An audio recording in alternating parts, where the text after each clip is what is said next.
There are problems in our country, yes, we live in troubled times. There are far too many criminals and far too many crimes. I'm locking every window and I'm bolting every door. The tool I use in self-defense will even up the score. You can rant, you can rape, you can make your demands, and you can take my gun from my cold dead hands.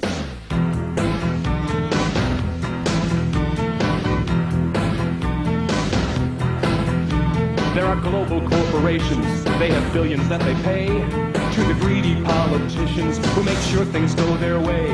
They tax us into poverty and we live from day to day. To them we're useless eaters, we don't get to have a say. You want to crash this Constitution, is that what's in your plan? You can take my gun from my cold dead hand.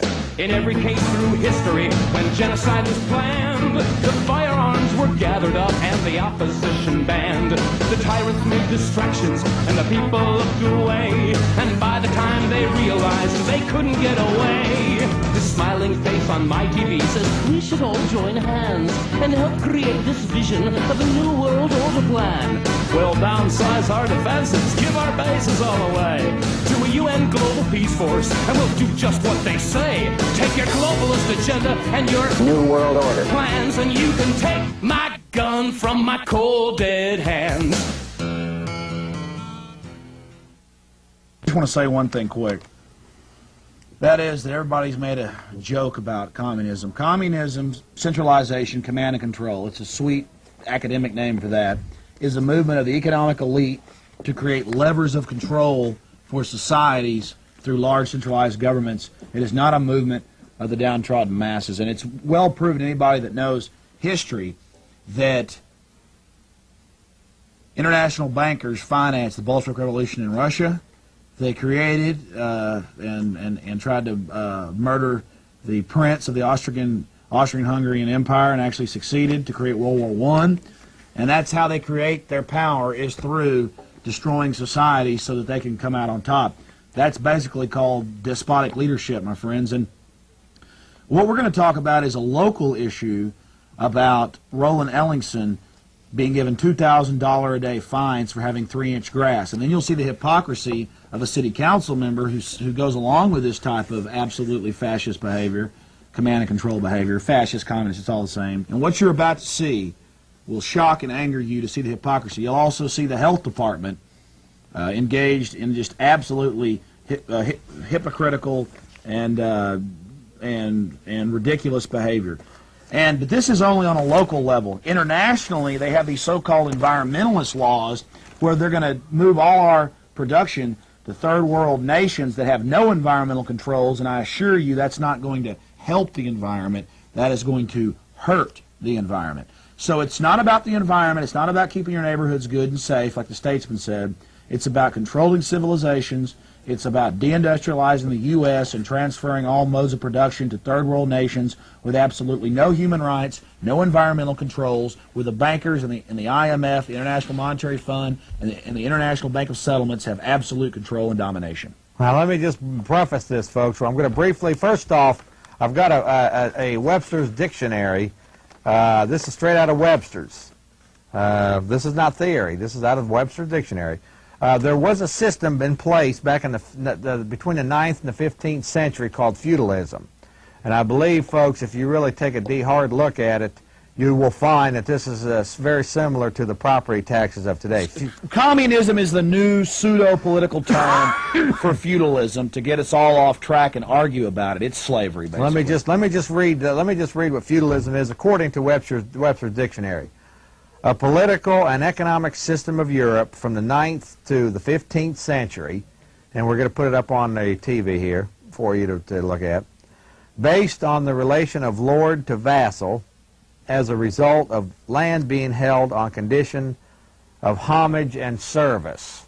Now, basically, well, if we ever get to it, maybe we're not going to get to it, but that's basically what it means to. And I want to just also, while they're working on that, I want to read to you some of the planks of the Communist Manifesto. Here in America, let's read this. Here in America today, we Americans pride ourselves as being supposedly staunch anti-communists. But we got to pay our fair share. Right. Communism is a way of life that is contrary to most teachings of the Bible and that of common law as our beloved country was founded on.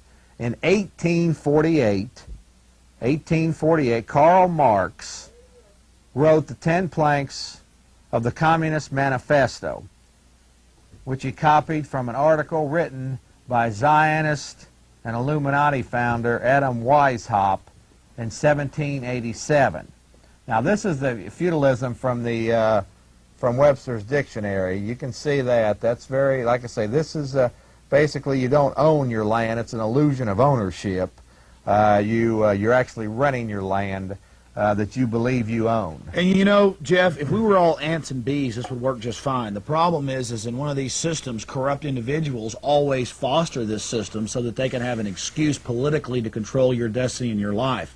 And remember, again, communism is a movement of the economic elite, not of the downtrodden masses. Okay, the first plank of Karl Marx's Communist Manifesto is the abolition of private property and application in the hands of the state. Basically, it reads here, as in the old law of Moses and in the first 150 years of America. Remember, this wasn't always here. When you own your land, you had absolute title to the land, and no other party can lay claim to it. A person's home is their castle. Right. Today, we have what we call a 99-year lease. The state can confiscate your land for non-payment of taxes. So this is plank 1 of the Communist Manifesto. Plank 2, well, we're going to be getting into more of that. This also deals with permits, land fees, having your land declared a floodplain. Now, Jeff, I want to back up. No, let me just mention floodplains, property taxes, permits, all these UN takeovers, all the different ways that the government or some form of government is controlling your property. Well, go ahead, Alex. Well, I just want to say that this is a local manifestation of what we're seeing under the guise of environment, and it has nothing to do with the environment. It has everything to do with revenue generation. Right. And the key term in all of understanding all of this. Yes, and the secret to the whole thing of it is that taxes ought to be on what you consume, like a sales tax or something like that. They should not be on your home. Let me just mention, before 1913, the national government was founded strictly on tariffs and trade. Yes. Most people have no conception of that. Well, that's how every other successful country runs their trade, and it creates thriving economies. Now we're a huge debtor nation because of the income tax and the unelected, unaccountable IRS. There's no innocent until proven guilty. There's no due process, something very simple like due process with the IRS. That just doesn't exist. And we're going to get into that. Well, before you do that, let me just read this, because you led right into plank number 2. Second plank of Karl Marx's Communist Manifesto, a heavy progressive or graduated income tax. We all know that we have an income tax in America, and the more you make, the more you are taxed. The income tax on the working individual was instituted in 1942 by the president of the New York Federal Reserve Bank, Mr. Beardsley Ruml, with the backing of FDR. Now, I want to back up for a second. People probably heard that the more you make, the more you pay. That's up to about 200, 300 grand. If you're a Rockefeller or a DuPont, you got to be in these super trusts that got knocked out about 1903. They got to grandfather their trust to where they get to keep all their wealth, put them into trust and foundations, and then their wealth only grows. In fact, when a Rockefeller dies, they die worth nothing. Their wealth goes to their family. When a normal person dies with $100,000 in a home, the state gets about half of it. Plus, many of these people have hidden assets in Swiss banks and all this, which we will never know. That's why they never show up on the Forbes. The Forbes 10 most wealthy individuals, because their assets are hidden. If you believe Bill Gates, worth $26 billion, is the richest man in the world, you've got some ice cream to sell people in the North Pole. Exactly. Okay, now plank number 3, folks. The third plank, the abolition of all right of inheritance. Actually, I got some mining stock. Okay. The abolition of all right of inheritance. Now, this is in the old law of Moses. That's for us, not for them. Old law of Moses, in the first 150 years of America, there was no inheritance tax. In the law of Moses, land was transferred to the eldest son absolutely. In the first 150 years in America, inheritance and your assigns was also absolute. There was no third parties involved. A marriage license makes the state a third party to the marriage. If you are an alien, you cannot have right of descent. Thus, the state has an interest which must be paid when one dies. Mike tells us that we got to go to the video, but I can just do a quick recap of what you're about to see. This was the big talk for several months, from KLBJ to KVET to my radio program on 98.9 KJFK. There was a lot of discussion of this. It's very important, and this is absolute feudalism. This is local land grab. Well, I understand. I want you to explain this just before. I'm still going to get through these quickly. I won't read all the deals here, but I want Mike's demanding we go to the video. The fourth plank of the Communist Manifesto, the confiscation of property of all immigrants and rebels, and we're going to, and this tape will illustrate this. Some people, SWAT teams, whatnot, businesses are closed, homes are closed. See a close up. Okay, so we're actually seeing. Okay, now number 5. Communist Manifesto. Now we're going to need a close-up of this. This is who makes sure you pay, right here. All right, that's who makes sure. Now, number 5, centralization of credit in the hands of the state by means of a national bank with state capital and exclusive monopoly. But remember, these are controlled though by the transnationals who are bigger than any one country. Right, but right here, folks, is a good example. Well, actually, if you're for communism, you're for the ultra corrupt rich. Let me do this right there. If we can get a real good, can you focus in on that, or is that?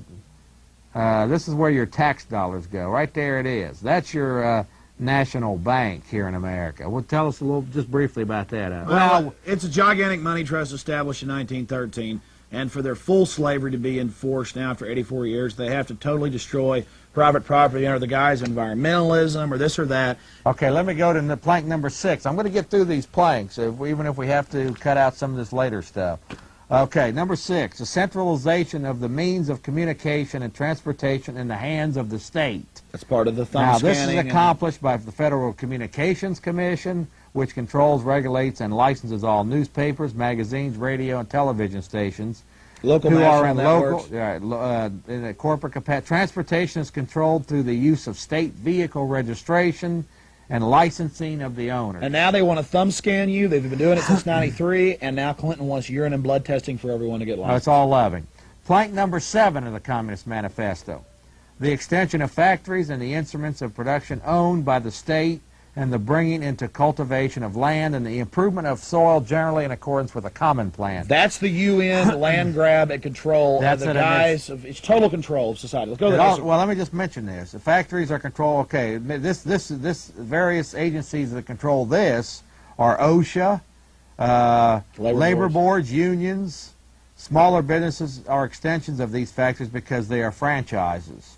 So, but for some of the various governmental agencies like the Soil Conservation Districts, Bureau of Land Management, Desert Land Entry Act, where government-owned land is leased to corporate farmers. And like now, the Imperial and now with H.R. 901, Executive Order 12,986, this is trying to counter that. It makes the UN a super government over our controls. And this is happening. And anyone that denies it is just an absolute idiot. 8th plank. I'm going to get through them. Equal liability for all to labor and the establishment of industrial armies, especially for agriculture. Equal liability is established through Social Security and forcing women to work to support the family, as men cannot earn enough to support the family due to the debt usury money system. Most are members of the industrial army. And then the children have to be educated by the state and be prostituted to the state. Right. Most are members of an industrial army through this number. Because you cannot get a job without the number. This is your Social Security number and other things like this. Thumb scanning. This would also involve certain labor. Probably, get number 9 and 10. Well, let me just mention, probably things like affirmative action, forcing employers to hire certain things, or certain people, all these types of things. Number 9.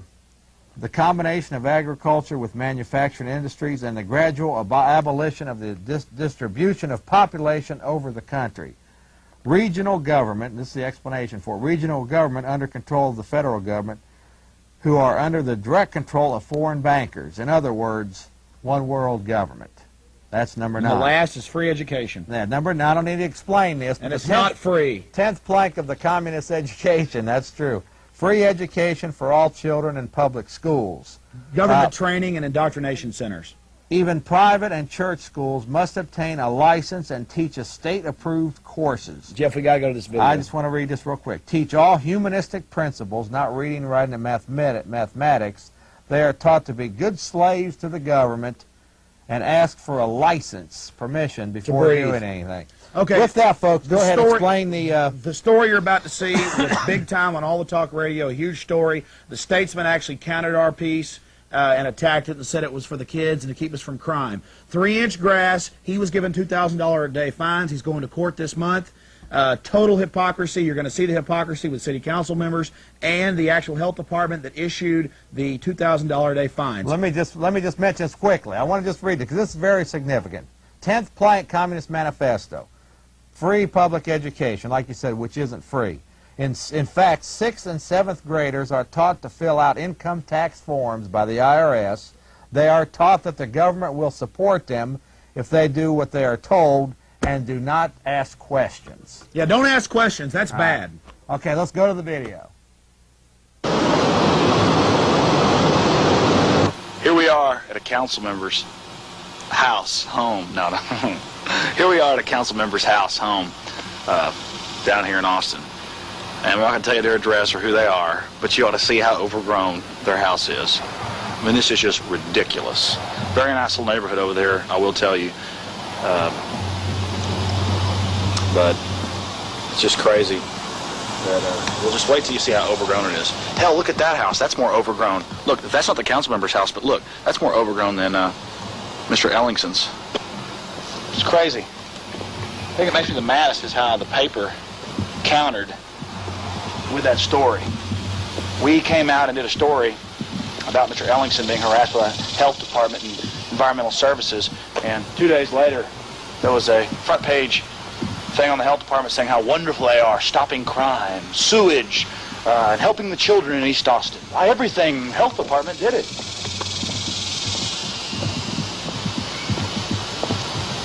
Here we are, folks, the right-wing evil. Look at it. This is a council member. Now, we should probably slap up some footage later of Mr. Ellingson's and show you that this is 10 times more overgrown than his property. Selective enforcement. Selective enforcement. And we're not attacking this council member. We're just saying, hey, maybe they should know about the hypocrisy in the city that they run, that we've elected them to protect us from their own minions. Even the driveway's overgrown. I mean, look at that. And folks, the camera can't even catch what's going on in this yard. And it's not our business. We don't care. I don't think it's a problem. But the Statesman does. The health department does. They agree $2,000 a day fines for non-compliance. Better take their home. Better bulldoze it. Out of control. Out of control. It's best. Absolutely out of control. I think I ought to go up there. Well, anyways, we went out there, and I don't know how to explain it. You should have seen it with your own eyes. The council member owns 2 houses on that street. The one you're looking at right now is supposedly where the neighbors told us she lived. That's where the hot tip told us she lived, and then we checked it out, and that is where the council member lives. And we asked 5 different neighbors. They all said, oh, yes, the council member lives there. Then they pointed us to the rent property across the street. I don't mean to laugh, but it looks like you'd see a great macaw parrot or something flying through, or Tarzan. It's unbelievable. Totally overgrown. You can't even see the front door. And it's a nice neighborhood. You can see the neighborhood there. I mean, she definitely has the worst properties in that neighborhood. We drove around a few streets, and it was just unbelievable. It seems like bureaucrats are all the same. I mean, they'll tell us how to do everything. When you go look at them, they're slobs. And I'm not knocking a zero-scape yard, but in a few minutes we'll show you Ellington's property. The guy that got they threatened him for $2,000 a day fines. Now look at that. She owns that property. That's the rent house across the street. Holes in the roof. They have a tarp over it. You can't see how the wood's rotting. And I wish we would have got a bigger camera shot of the entire property. There must be a little trail to the door. It's unbelievable. And you'll probably see me laughing and making a joke out of it right here. But I mean, And I'm saying leave her alone. Leave the council member alone. But if this doesn't make us act, if this doesn't make us... Now, there's her actual property where she lives. And the camera just does not catch it. Unbelievable. And the air was just swimming with mosquitoes. I was being bit on the head and on the back of my neck and on my hands. When I was over at Mr. Ellington's house for about an hour and a half talking to him last week, we first did a story, there was nothing. There was no bugs. He had healthy cats. Didn't see him scratching. Had a beagle dog. He's an old, retired, semi-retired arborist. I mean, so, you know, I try to make jokes out of it and make it to where we can handle it, but really it's scary. And then to see the American Statesman, you know, 2 days after we did the story Monday, on Thursday, because we did it Monday night, so really that's 2 business days, come out with a front page story on the cover saying, tall weeds cause crime, you know, East Austin, all these buzzwords. No, it's $2,000 a day, folks. They love it. They're making tons of money out of this. Squeezing people with environmental services. Tell you the truth, it's not good for the environment to, there's one of the vehicles that's parked there. You might want to, and you can guess who the council member is. We're allowed to say who the council member is, but I'm not going to get into that game. But again, there's the rental property across the street, the neighbors told us, and the other property is where she lives. And again, they have a rotting roof. Why, that's a health hazard. Standing water, just like there was lots of standing water, just like the letter that Mr. Ellington got, said remove objectionable material. Well, what's that? I don't know. Whatever they want it to be, I guess. But we'll show you some cuts of Mr. Ellington's property. Now, this is a normal, what most of the houses look like in the neighborhood. And then there's her yard next door to one of the other houses. So there's one of your council members again, folks, showing us how to run things. Broken down vehicles. We didn't want to get on her property, but you could see the vines were wrapped around the antenna on the vehicle.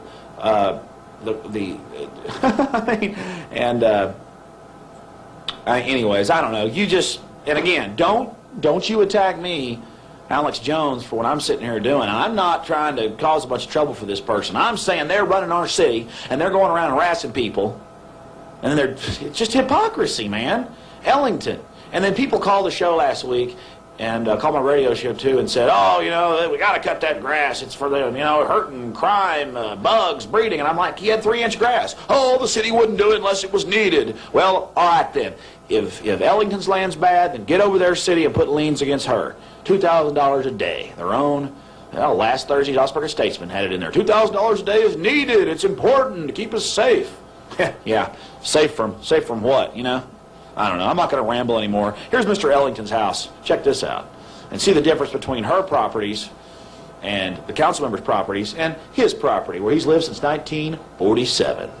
Here's his property there, and he did nothing to it. That's exactly how it was. I drove by 3 or 4 days before we did the story and saw it, and the grass was uncut, unwatered. It was like 3 inches high and had dead spots in it, like any other, place with a lot of trees.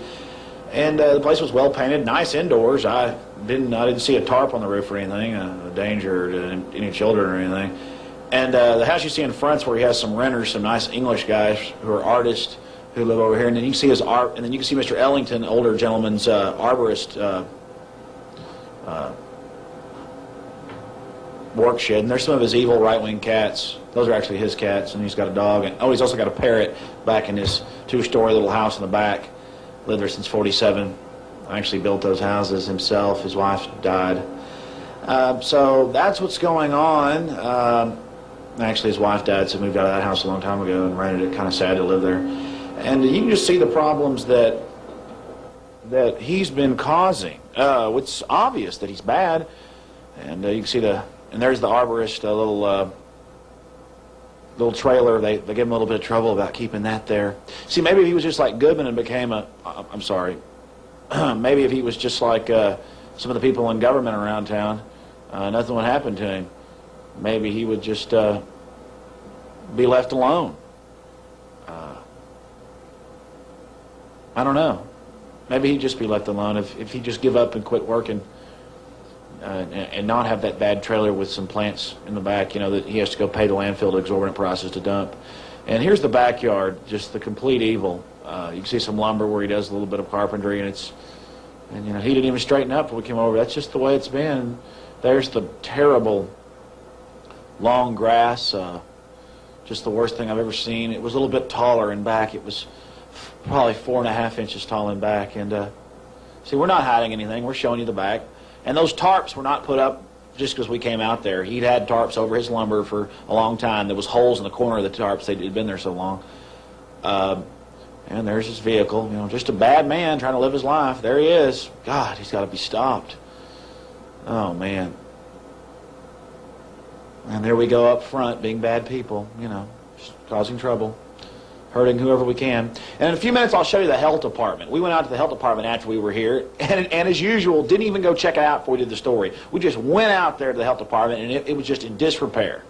And there's the letter he got on July 17th. We were on the story by the 25th, and by the 26th, and the Statesman had countered by the 31st. With a story about how, you know, it was all East Austin, it was all crime, it was all broken sewage, every buzzword they could think of. And then it showed some couch at a, but there's the little citation threatening liens on his house and $2,000 a day fines, which they do routinely. I'm here with Charles Roland Ellington over here in central Austin, right off Guadalupe Street. And he lives at 407B West 37th Street, Austin, Texas, 78705. And thank God people like him are still willing to stand up. Now, I was shocked when I met Mr. Ellington at a Patriot meeting talking about lower taxes and less government regulation, you know, bad things like that. And later he faxed me some information that the city is harassing him, the Austin Health and Human Services Travis County Health Department, Environmental Health Services Division. They have piles of junk in their backyard. We went in his backyard, and there's nothing but a stack of lumber covered with a tarp. This is his private property. This is America, and I want you to film the grass here. There's nothing wrong with this grass. It's zero-scape grass. That's what the environmentalists beg us to do. It's cut. It's clean. There's no problem. It's you know, it's not some millionaire's home, but it's a nice central Austin home that I would be proud to live in. I really like the way these neighborhoods look. So that's what we're talking about today. We're talking about how there is selective enforcement. And then I was shocked to find out that Mr. Ellington, Mr. Charles Roland Ellington, has in the past gotten onto the city about some of its out-of-control spending and has been an involved citizen. And so that's something that I find to be very shocking. Mr. Ellington? Elling's son. I really appreciate you having the will to stand up to what they're doing. How did this all start, and in your opinion, why are they doing this? And if you'll note that the expansion in the blue pages will give you the blues by the volume of increasing phone numbers supplied for city services. That means harassment, extortion centers. That's about the size of the matter. So you exercised your constitutional right. You've gone to city council. You've written letters. You've made phone calls. And now you're being singled out and being harassed for no reason. That does seem to be, cause and effect reason. It does seem to be prudent. Well, we're not going to invade the privacy of inside your home, but I was just inside there with you. And it's a very nice place, no big deal, almost like a little country house. How long have you lived here? Since May of 1947. How dare you, you evil carpetbagger. We've got to get you under control. Well, before this city usurpation of micromanagement, the cockroach syndrome. The cockroach syndrome of micromanaging all facets of a citizen's life. And that's not American. That is un-American. Well, how dare you be a hard-working arborist and a person that's engaged in other... I mean, that's just... How dare you? A bourgeois member. A member of the bourgeoisie. That's right. Yeah, you're out of control. We've got to stop you. We've got to... So, this little loving letter right here, I'll just read part of it. Austin Health and Human Services, Travis County Health Department, Environmental Human Services. That's gangsters calling themselves service agents. 15th Waller Street, Austin, Texas, 78702. If you want to get in touch with them, we'll put up their number during the show. You want to call and tell them how much you appreciate them harassing older, hardworking citizens here in town. Their phone number's 469 469-2015. That's 469-2015. And their fax is 469-2030, and we'll give that out later. Now, it says, this is an inform you that a condition in violation of ordinance or state law exists on property located at 407 West 37th Street. And you've said you're a tough guy, you're willing, you don't mind people knowing where you live. If they want to come by and see the evil property that you live on, see, I came by before you, when you first faxed me this. And you told me that since then you raked up a few leaves. That's all you've done to straighten up the property. And it's still shocking to me. It's your property. That's not the argument. You should be able to do what you want on your property unless you've signed a homeowner's clause. And as far as I know, over here on 37th, there is no homeowner's clause, is there? To my knowledge, I don't recall of one. So the footage you saw at the first was when we went out to a well-known council person that's been reelected, and they had a tarp on the roof, vines, grass everywhere, mosquitoes flying around, 15 times worse than Mr. Ellingson's property. Now I'm going to show you the footage that we went and got that Monday of the health department. And again, we didn't go check this out at first. We just went right out to the health department and checked it out, and they were worse. So what we found is all these bureaucrats that are out telling us how to live, they're all 10 times worse than the most average home in central Austin on West 37th. So stay tuned for this, and then in a few minutes we'll be back to the main program. Mr. Ellington, I could see that you've lived here, what, since 1947, you said? May of that year. May of 1947. And look at these nice trees. It's nice. It's pretty. Real small when I first came. Yeah, and there's pretty English ivy growing here in the trees, and you've got a nice shield around your tree over there to keep it healthy. Boy, you're a right-winger. And I saw your pretty little cats earlier. I could see why the city really, really wants to get its hands on this property like they've done countless others. Make a parking lot out of it, perhaps. Oh, yeah, or, get some rent from a good liberal lawyer or something. Yes. So we were leaving Mr. Ellingson's place in less than 150 feet from where he lives, right in the middle of the street, some giant potholes. There's some behind us and some in front of us. Let's drive up here back and look at them. See, the city won't even wipe its own nose, but it'll abuse older people in town and force them, terrorize them into giving them more money for their bureaucrat behavior. See, all the money is going for bureaucrat salaries. It's not going to actually do the work of the city. Now they have to force us to do everything. Here, let's see the loving pothole. Here we are, just right down the road again, and look, they're telling him to mow his yard when his grass is 3 inches high, and he hasn't mowed it, when this kind of stuff's going on. About a 6-inch deep pothole. And there's more down here. So ask yourselves, what kind of country is this?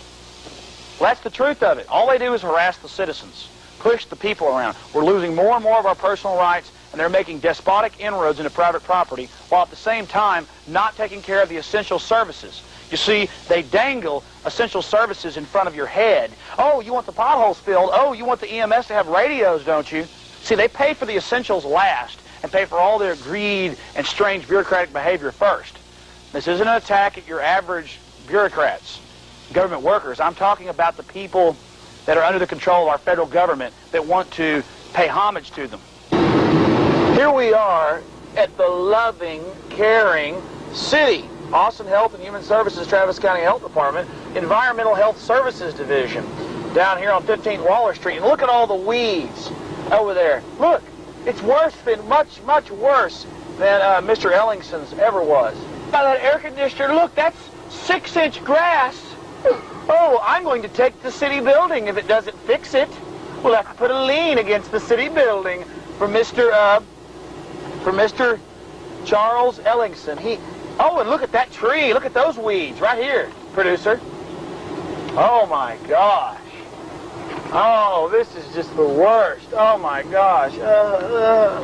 Now, folks, I know this seems really stupid, doesn't it? What is the big deal about weeds growing? Much less on somebody's private property. Oh, yes, the city's being well taken care of. Look how nice the city buildings are. Boy. Always built nice. You can always trust government buildings to be built nice. Yes, I don't see any flowers growing like there are at Mr. Ellingson's. Here we are, 15th Waller Street, at the Health Building. Yes, this is where little terrorist activities are launched from in abusing the citizens of Austin, people that pay for their homes, like Mr. Ellingson, who's had his home since 1947, owns his home outright. They can't stand that. Look at it. But it's this power. Look at those bureaucrat notebooks and things up there. Think of all the wonderful harassment that goes out of this little mobster building. Words and pictures can't describe. You have to be out there at the health department and just see how run down and messed up it was, with trash on the ground and thousands of cigarette butts and weeds growing up everywhere and walls falling down. It was just really depressing. And again, from council members to the health department that does the citations, $2,000 a day for not having your grass cut if it's over 3 inches. It's out of control. It's hypocrisy. And something scary about that letter was it said objectionable material. Well, I mean, they had trash all over the place and cans laying around the ground and just piles of cigarette butts and diseased-looking birds hopping around. I mean, that's not, and I don't, nobody's faulting them. Why are they faulting, you know, and then the paper comes in after we did that story and comes in defending the health department. They're shaking people down, man. They're shaking them down. Plain and simple. Just to recap, there's Ellingson's house. And there's the council member's house. Now, folks, get ready to see one of the most amazing stories in Austin's history. This house right here belongs to Mr. Joe Capana, a veteran of World War II and Korea. The city threatened to bulldoze Mr. Capana's house on a Monday. But we were there on Saturday interviewing some of the neighbors and talking to Mr. Joe Capana. And by Saturday night, Alex was on the radio asking for volunteers to build Mr. Joe Capana a new house on Sunday. Of course, about 60 people from Alex's radio show showed up on 49th Street to build Mr. Joe Capana a new home. Then, thanks to KI News, they were talking about it on Sunday. Then you had hundreds of people and businesses participate in the building of Mr. Joe Capana a new home. This is why I'd like to name this story Miracle on 49th Street. We're here on East 49th Street, and we're talking to some of the neighbors of Joe Capana. Alex Owen and Aaron Benfield. Aaron Benfield. Thanks for talking to us. And we tried to talk to some of the other neighbors. I guess they're gone or don't want to speak to us. Mr. Capana next door, what type of neighbor has he been in the past? Well, you don't hear from him very much because he keeps to himself, but he's been a pretty good neighbor. No complaints from us.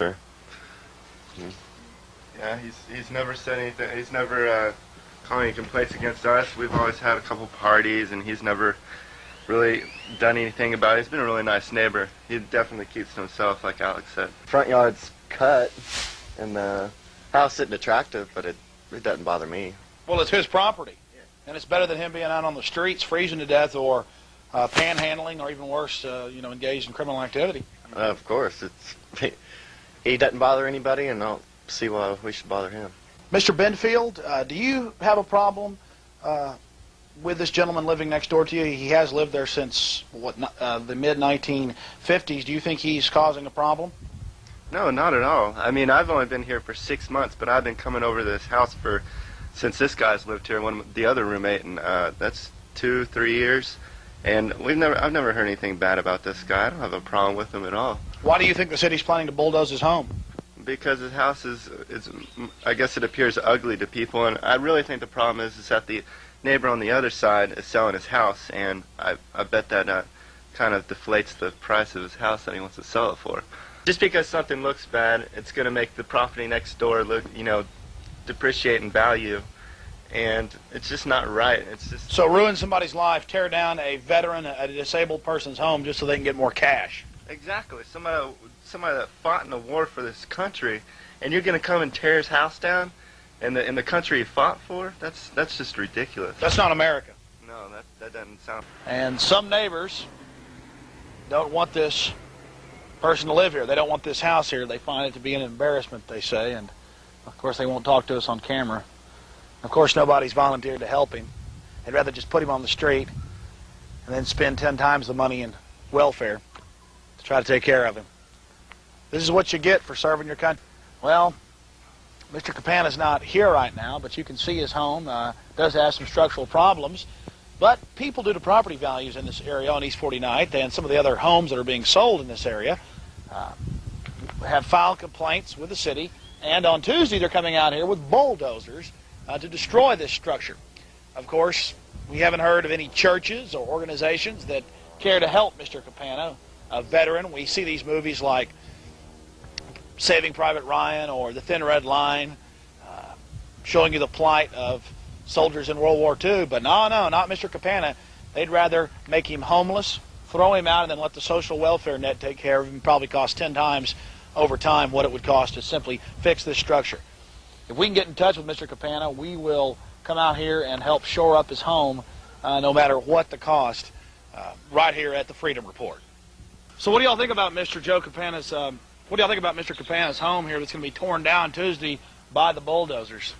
I really think that it's a shame that it seems to be a crime to not be wealthy. You know, I'm sure he's going to make a great parking lot or a great house for maybe Paige Gressett. Who knows? It's really bad. It's I mean, one thing that people have, I think, kind of lost sight of is that it's his property. Simply, it's his. He owns it. He can do what he wants with it, or at least should be able to. I've got some land in Oklahoma, and my grandfather gave it to me because I was the only one. He sat me down. He said, "Don't ever, ever get government's help. Don't ever ask for government programs for anything for the land. They'll try. Don't. Because once they get on your land, they'll find something that's endangered or they'll find something that's wrong, and they'll try to get it." And he's seen it happen, you know, a lot of rural land. He's seen that happen, and so that's why he gave it to me. It's all for loving reasons, of course. Yeah. So y'all think that Mr. Campana should be left alone? We've been trying to talk to him, but he's obviously... he's scared, probably. But what we're trying to find out is we've got some churches and some organizations that are ready. The company that I work with on the side, Mountain View Homes, we're ready to come in here and fix the house and put a roof on it, if the city will just back off. I tell you what, I'd be willing to help, and I'd get some local comics. I guarantee you there's people that are ready to help. I mean, you guys were just driving by and wanted to help. So you kind of summed it up in a nutshell, didn't you? It's his property. Yeah. Well, it's I mean, you know, back in the early history of our country, it seemed more like where, you know, if you owned your land, you could do whatever the heck you wanted with it as long as you didn't bother anybody else. We're here talking to Joe Campana.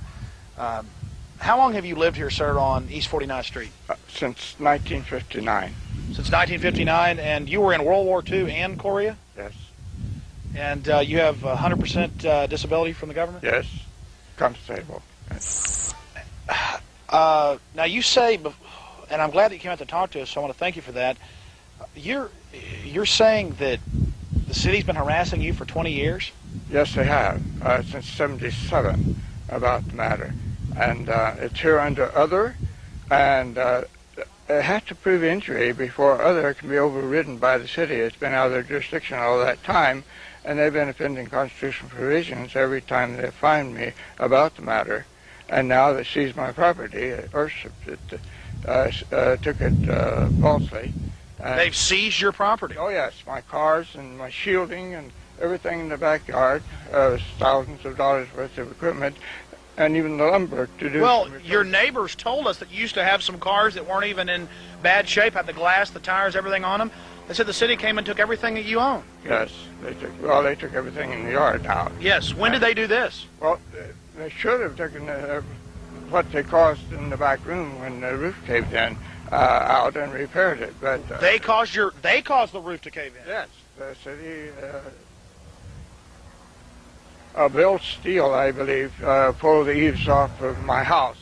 Now, he may have had help. It's all in the report I've turned into the city, and here it comes again. The last time we talked to them about this matter, they said, we're not going to do that anymore because they knew they were illegal.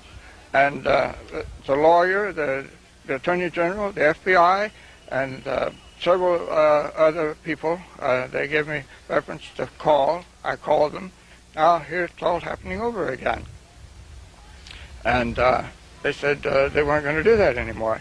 I'm trying to get legal help. The lawyers don't want to come out here I don't know why. I can't go there. I have everything delivered here. You don't have a car because they took your cars. It's not the car. It's I have my. This is embarrassing.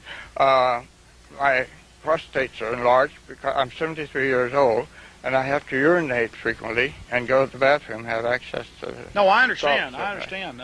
That's a common problem. So they've been harassing you for 20 years. You've lived here since 1959, and now they've seized your property by saying that you caused damage to others, but nobody else lives there. This is your property. I haven't caused damage to anyone or harm to anyone. They had to prove harm because it's here under other from county court. It's over their head. The damage they caused and complaining about, they caused. And if there's any violations of that, they're the cause of the violations, not me. But I'm the one that's being punished and made look bad over the matter. Now, who is the person that sent you the letter who caused the damage? The city council, building people. Inspectors? Yeah. They're the ones who, I have a whole seed ration box of vertical envelopes from them for the past 20 years. Is there any way, we don't want to... over the same matter. Is there any way that you can bring that out and just show us a few of the documents? Sure. Let's do that. And so this is the letters you've gotten over the past 20 years from the city. Yeah, maybe a few minors, but mostly. This is incredible. Can I look at some of the earlier ones? You can look at all of them if you wish.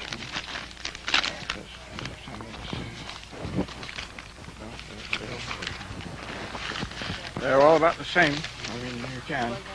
And this is incredible. This is from the city of Austin, going back 20 years, and you lived here over 20 years before that. I've been here 40 years. 40 years. Sure. And this is your rights in court, and this is the case. Yeah, same case. And there you have it.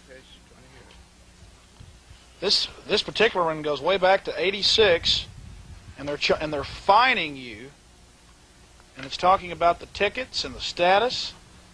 This is just horrible, but you've beaten them every time over 20 years. I haven't beaten them. There's been 4 acquittals and 4 guilties, I think, but guilties are invalid. They can't stand because of the first acquittal. We're going to get with some citizens. I assure you, we're not just blowing smoke at you. We're going to come out here and we're going to fix this to our best ability to keep the elements out since the city tore your roof off. That was fine. Just enough to get the city off my back about it. And it'll probably be hard to satisfy them. If you've been fighting it for 20 years, and here's the evidence, right here, just a mass of letters. In fact, might get a shot of this. Going back over 20 years, they've obviously got it out for you, sir. And, the bias. And so I certainly hope that we can fix this to their specifications, but I think that we're going to be able to do that. We can prop up those walls from the inside and put a new roof on for you, and we'll do the best job we can, okay? Yes, I appreciate that. If the city pays me what they owe me, I can pay you from that. No, we don't want that. We're not taking a dime from you, sir. Now, what does the city owe you? Well, they owe me the fines they fined me plus the interest on them, which would be the true value of the money, since. And they did that when I was getting 12% from First Texas, which isn't in business anymore. How did they destroy your roof? That's interesting. They pulled the eaves off, the end of the rafters. They must have threw something over it. Pulled every one of them off they could pull off. Why on earth would the city inspectors come here and pull the eaves off your structure, the corner points? Well, but again, you said there must have been bias toward me. Bill Steele says, when I won my car situation and the trailer situation, he pulled the eaves off of my house. And he said, after I get your cars, I'm going to get you a trailer. And I told him not to push any one man too far. Was this over the telephone? No, this was here in person. He had another lady with him. What's his name one more time, the man that threatened a World War II and Korean veteran? Bill Steele. He was a building inspector then. I don't know whether he still is or not. Bill Steele. Right. Why on earth would a building inspector vandalize your property? Well, now, he shouldn't have done that. He should have told me about it, so I could have done something about it. Oh, excuse me. He trespassed on your private property and tore your eaves off? Oh, that's what it adds up to, yes. You know, with the airport moving, your property is going to be worth a lot more. Well, it is, and I have mineral rights, and you can't get those somewhere else. And I own this property. I know it's not in a tornado path. I don't want to move. They're telling me that I don't have any place to move to, but I really don't want to move. I want to stay here. Sir, don't you worry. You just found the friends you need. We hate government. We hate big government. We fight big government. We're going to fix this house. There'll be a bunch of people out here Tuesday. If the bulldozers try, I'm going to jail. We're going to stop them. We're going to fix this house. Most of it, support the walls by Tuesday. Then we'll put another roof on here for you. Well, we talked to your neighbors, and most of your neighbors seem to like you. Some neighbors wouldn't talk to us, but your next-door neighbors say you're very quiet and never complained about them. That's true. I don't bother anyone. I've never harmed anyone. I mind my own business. I say hello, you know, and I'm friendly. Where were you in World War II? What part of Europe, or was it the I was in the European theater of operation. I had 2 invasions of Cherbourg, the second one and the fourth one. I could have been killed in the first one. They pulled us out, grabbed me under my arms and lifted me back on the bar. You were actually involved in D-Day. Oh, yeah. Well, it wasn't D-Day, Cherbourg. It was after D-Day, but it was along the coast. Cherbourg was the last one along the coast. You know, Normandy was first. Le Havre, they call it, and Cherbourg was the last. It's the whole coastline of France. It was across the channel. It was the D-Day invasion is when it was, and that's where I was. And you've minded your own business for 40 years here, and for 20 years, and here's the evidence right here, they've been harassing you. Right. You got the story right. And now they destroyed your roof on purpose. Well, this is just incredible. This is exactly what I'm talking about. Sick control freaks out here in our society want control of your life. We're going to fix this and show government what real help is. Not destroying a veteran's home who's got 100% disability. It's just sickening activity. Thank you very much, sir. Thank you. And we'll be out here tomorrow and Monday doing some basic repairs, shoring up the walls and some other things. We may even have to tear out that wall there, but I promise you we will fix it. For those that know me, I assure you, you have Alex Jones's word. We're going to stop the city. All right. If I have to go to jail. Thank you, sir. Thank you. A community pulls together to help build a new life for an Austin war vet. Good evening, I'm Lisa Monzo, and welcome to KI Witness News Weekend. A World War II and Korea veteran may lose his home of 40 years come Monday. The city of Austin plans to tear it down because Joe Campana's Central Austin house is falling down. Julie Gersha shows us that because of our story last night, he may be getting some help. I got all turned up inside with anxiety about the matter. In fact, war veteran Joe Campana has been so upset lately, he drinks Pepto-Bismol right from the bottle. I don't want to move. But the city of Austin says he must, and notified him they will bulldoze his home Monday. Because I haven't done any harm to anyone. And it's not my negligence. I'm doing my best to manage, and it's about all I can do is to go on the way I'm going on. We first told you about Campana's flight Friday. Some viewers were so upset when they saw our story, they decided to help. If this house is unsafe, we need to make it safe. And I'm going to donate materials and the employees to do it. Mountain View Homes, a building company, checked out the house. They decided it couldn't be saved. Instead, they will build him a new 2-room home on the same land. We need churches, we need volunteers. I'm going to donate all my employees. At first, Campana was skeptical. Is that a scheme or a catch, or are they, how can they do that? Mike Hansen says his help is for real. My grandfather fought in World War II. I'm a veteran myself. I want to help this man. And all Joe Campana wants is to keep calling 618 East 49th Street home. With your eye on Austin, I'm Julie Gersha. An owner with Mountain View Homes admits they will be violating city permit regulations, but he says giving Campana a home before the bulldozers show up is much more important. Good evening, I'm Lisa Monzo, and welcome to KI Witness News Weekend. Joe Campana's house was about to be torn down, and he could not do anything but watch. Some Austinites who saw Campana's story stepped in, and tonight, the war veteran has new hope for his future. Julie Gersha has the story of strangers reaching out to help an elderly man in need. Because it's the right thing to do. Saw it on the news last night, figured they needed some help. Essentially having a house-raising party. They came out in force to drive home their point. don't want the guy to be homeless. Their efforts brought tears to this World War II veteran's eyes. It's not manly to show tears, but it almost moves me to tears. But you people care. 2 nights ago, K.I. told you how Joe Campana would lose his home to city bulldozers. By Sunday, It's incredible. The appliances have been donated. I mean, we have walls going up. most of the people out here rarely pick up a hammer and nail, but Joe Campana's story brought out at least 50 volunteers to make sure he has a roof over his head. This has encouraged me and give me hope and courage. And it's moved me. The roof he lives under now is about to fall down. And the city has deemed the old house unsafe with demolition scheduled for Tuesday. This is a floor plan for the new house. But with some luck and a few more donations, there'll be a new house waiting for Joe Campana.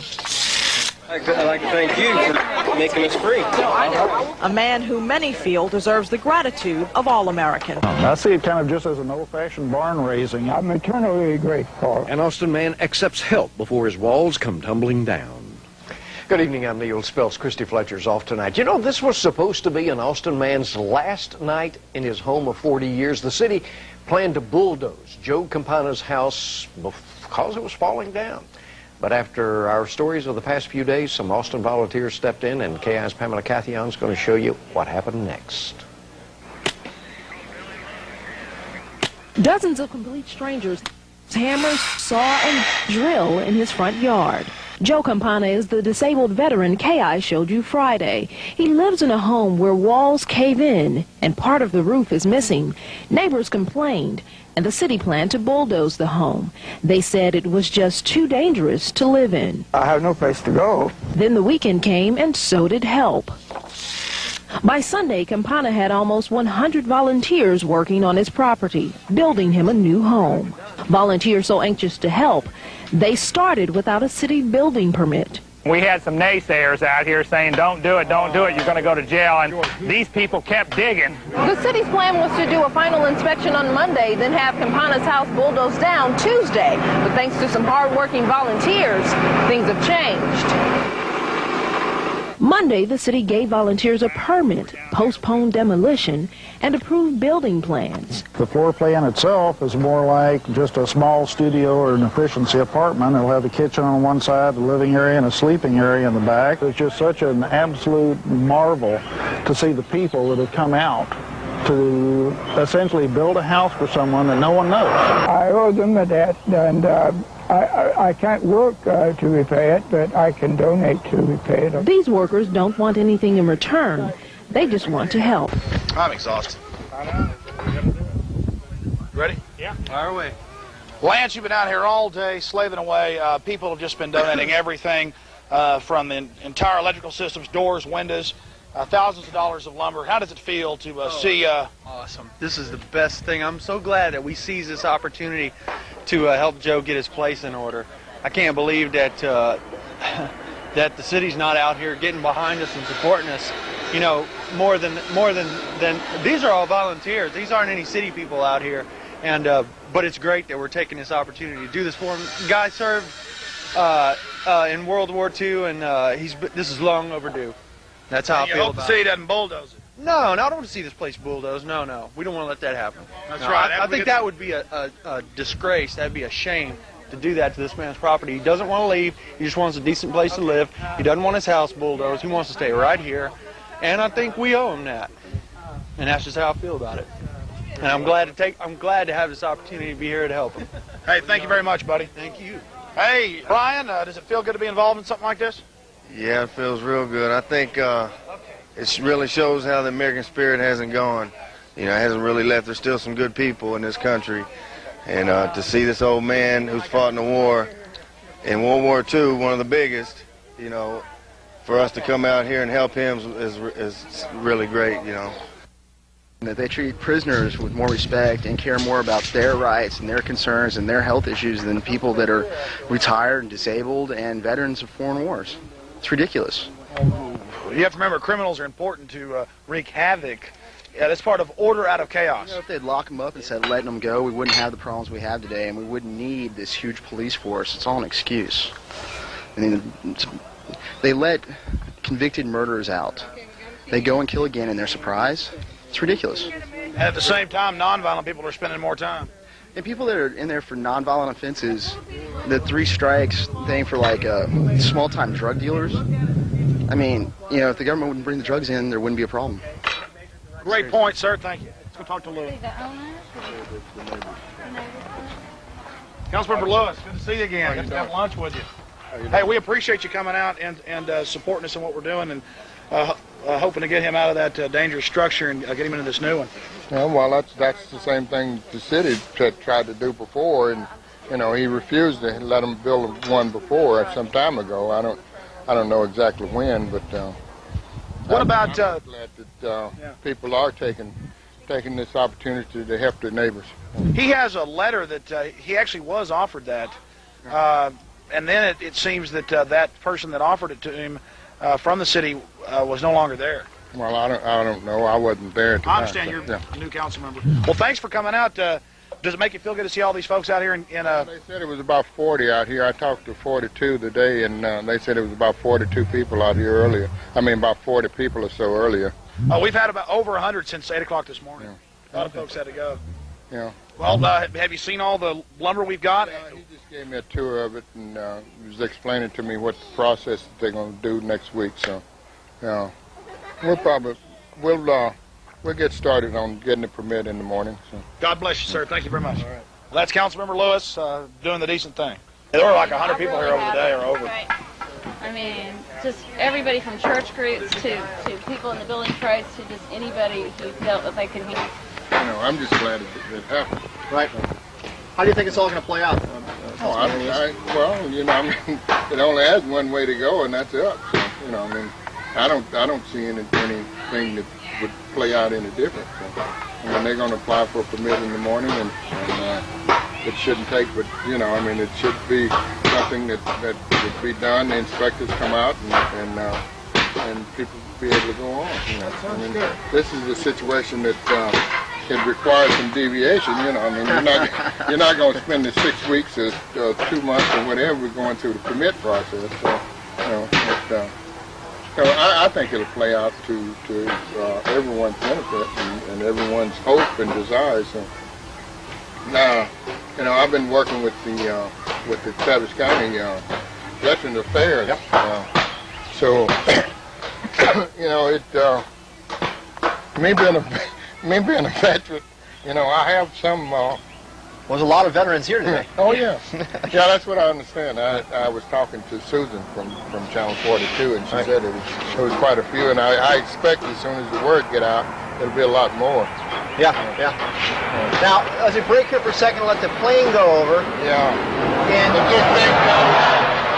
it's only about 3 or 4 more months. That's right. You know, 15 weeks. Yeah. 15 weeks. 100 some days, and these planes won't be doing this no more. I think they keep it open for a small aircraft. No. Completely closed. No more airplanes. No. Yeah. Now, sir, can we ask you, how do you feel about all this activity in your front yard today? Nothing like this ever happened to me before in my life, and I am so proud of you people being real Americans and showing what you believe is right, and you are right about the matter, right? Come on, let's get the microphone right. Now, sir, you lived here how many years? 40 years. 40 years. Year. I moved here in 1959, and this is 1999. Now, your house is a little run down. Could use a few repairs, but it looks like they're going to build you in a brand new house in your front yard. Is that your understanding? That's what they're doing, and they're doing it so rapidly. I didn't know they could do it that fast. And what will happen to the house you're living in right now, sir? Well, I want to save it as long as any aircraft are flying over it. Okay. I might not need it so bad if there aren't any more aircraft. Well, but I could still use it for storage, and it'll give me more room to have a hobby and something. But it's no danger to anyone else. It's false, it's exaggeration, it's hyperbole, No one has been harmed in 20 years that I've lived. Are you glad that the bulldozers have been stopped for the time being? Boy, do I. Yes, I do. If this is the most encouraging thing I've heard, that they're not going to destroy it now, I hope. Now, yesterday on KI, you acted a little bit surprised and said, is this for real? Why don't you let the plane roll over? Hold on 1 second, sir. Let the plane go over. Yesterday on KI, you were a little bit skeptic about what me and Mike came out and told you, weren't you? Yes. I don't know what was up. Now you've got a house half built and all the fixtures and doors and windows and electric. Astounded by it. Right? It's amazing, right? We're going to crush the New World Order. You're great. You guys are great. You're great guys, right? Now, you had mentioned you wanted to keep this house up as long as the airplanes keep flying over. You are aware that this airport, Robert Miller Airport, is going to completely close down in 15 weeks. You're going to put state office building out there, and there won't be any airplanes flying over this neighborhood in about 15 weeks. Well, that'll improve the value of the property. Yes. Right. In fact, some people were thinking that because the property value is going up, oh yes, that they're interested in your property. We had people here today running off with plans, telling us we better not build, and now the council member comes out, they say it's fine, we're allowed to do this, and we're doing it according to permits. That's what I said this morning, Jim, is that we've constructed it, we've built it, but we haven't poured the concrete. We've got all the basics ready to go, the foundation ready to go, all the superstructure built, and now it's just like assembling a Lego set. All it takes is the permits, and we're go. And of course, you have no interest in leaving your home of 40 years, right? I don't want to leave here. I like it here. I know the climate's mild, and it's not in a hurricane path, and it's a safe place to live, except the city has aggravated me for 20 years about this matter. Now, he has 20 years of documents. He'll show you, Jim, and KLBJ. Right. You can understand that, I think. Yeah, oh yeah. Well, I live just 1 block away, and had seen your house for many years, and I was a little concerned, like, I could use a little fixing up, but I could see why you wouldn't want your home bulldozed and be run out. And I have to say, I'm equally amazed at this construction and the speed of it, and number of people. Yes, it's really a groundswell. Look what numbers can do when 100 people working on it. Look in one day how much you've got accomplished. Well, we've got to thank KI, and we've got to thank all these people that showed up. Yes, I wish to express my eternal gratitude, and I don't know how to say it other than that. But if you have a charity, I'm going to contribute to it. I don't have a charity. Alex Jones and Mike Hansen and Steve Lane just want to get out here and help you. Well, and at the same time, showing there's decent people out there, all these veterans, all these families, men, women, children, out here working. That's it. You're going to have a new house by Sunday if the city doesn't come in here and bulldoze what we're doing. If they give us the permits, and Willie Lewis has agreed, so we're going forward. If you can just get the rest of the council to back off. See, it's over here or what? Yeah,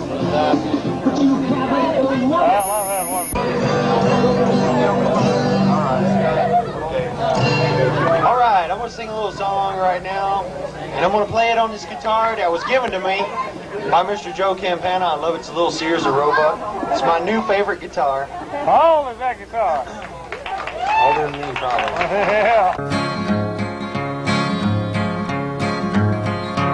Come and listen to the story about a man named Joe. The city council said, Joe, your house has got to go. KI News put the story on their show, and out came the black helicopter people. The kooks, that is. The so-called anti-government right-wing conspiracy nuts.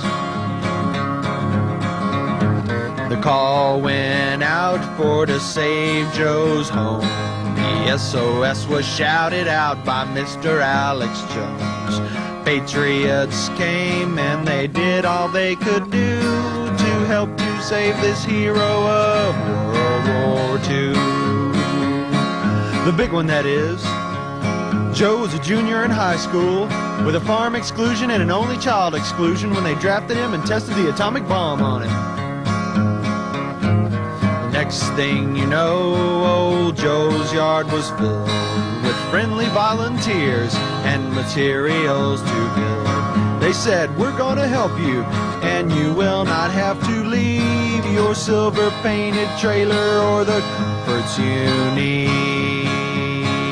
The comforts of home, you see. Whatever they may be, they're private property, a man's castle, or supposed to be. And now it's time to say a thanks to Joe and all his friends. And we would like to thank you folks for kindly pitching in. And thanks for coming out for barbecue that Saturday to have a heaping helping of our hospitality. American hospitality, that is. It was all made and born in the USA, just like our new American hero, Mr. Joe Campana.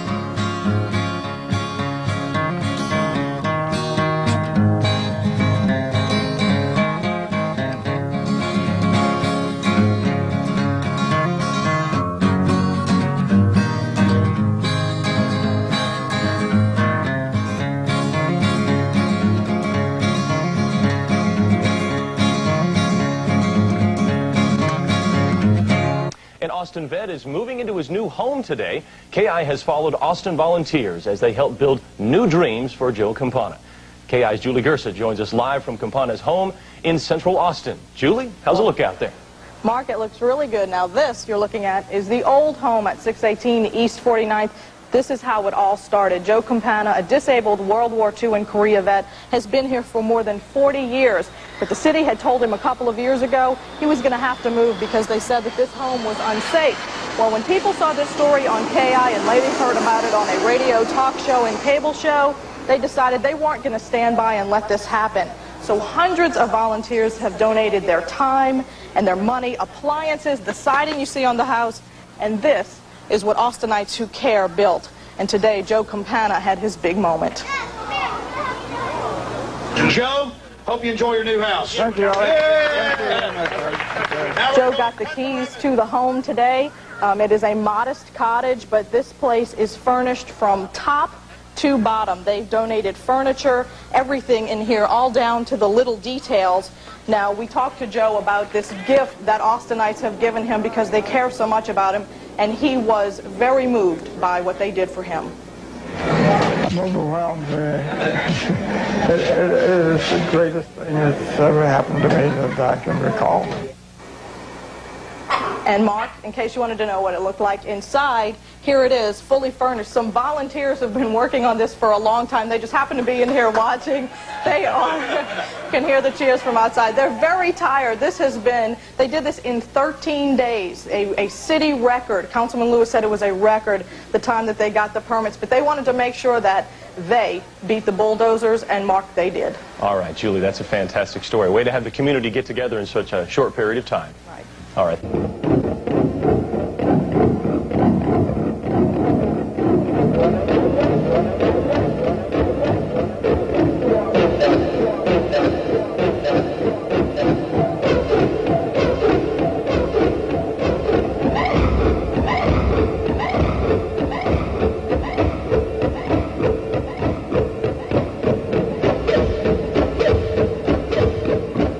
In front of Mr. Joe Campana's house, and I guess you can see behind me we've got a front end loader from demolition company, and they're going to scoop up Joe's old house and cart it off. Of course, we got big thunderstorms coming through, maybe a omen of things to come here. We're out here for the unconstitutional demolition of Mr. Joe Campana's old house, so we'll get it all on videotape and hope you enjoy what we do to our elderly in Austin. And they're going to put a lien on the place for that, so we'll have to get that taken care of. Oh, they said they were going to donate the demolition. The guy wasn't going to charge it. They shouldn't put it. Well, maybe they won't. These are developing facts all the time, folks. They may or may not put a lien on Joe's house. Anyway, Joe ought to be left alone in peace, but that's part of smart growth in Austin. A lot this size, you can put about 5 row houses on. So welcome to smart growth.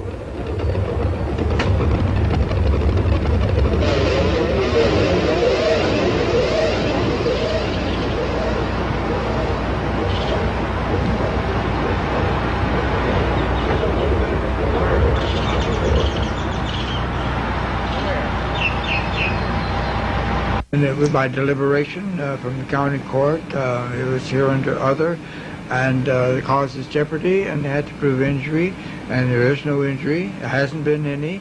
They're claiming the house is a very dangerous place. It isn't. It's been the same way for 28 years. I shored it up so well. It hasn't deteriorated in all that time beyond deterioration it has. But the damages here were caused by the city, and they've been harassing me and fining me and even usurping my property over the matter.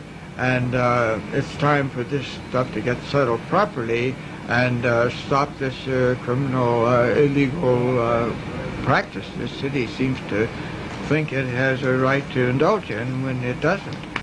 And how long have you lived here, Joe? I've lived here since 1959. That makes it 40 years. How many houses were on this block when you moved here, Joe?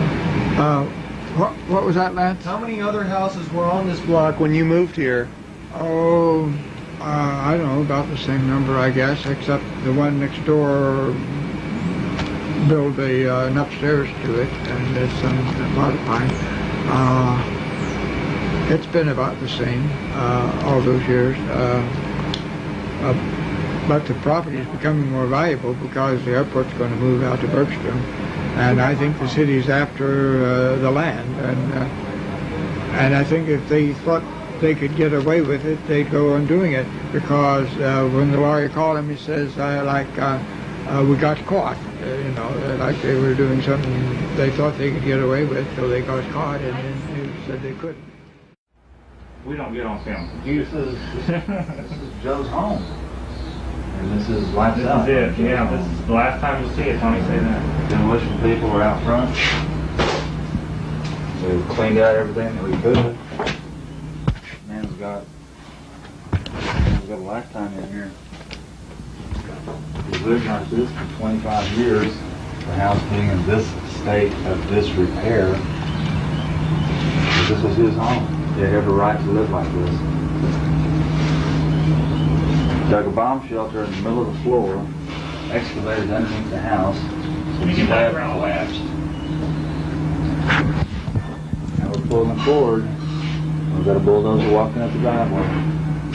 Here in the background. Joe, we love you, buddy. We did what we could. Here comes a front-end loader to tear it down. Your house would be next. Yeah, maybe you don't. Maybe you think, oh, the hell with old Joe, but here it is, live and in color. Here it is, ladies and gentlemen. This is the teeth of the government here. The teeth of the government ready to knock down Joe's house. It's a dark day. We got the severe thunderstorm warning in. I wonder if this is an omen of things to come. We did manage to move everything out of the house.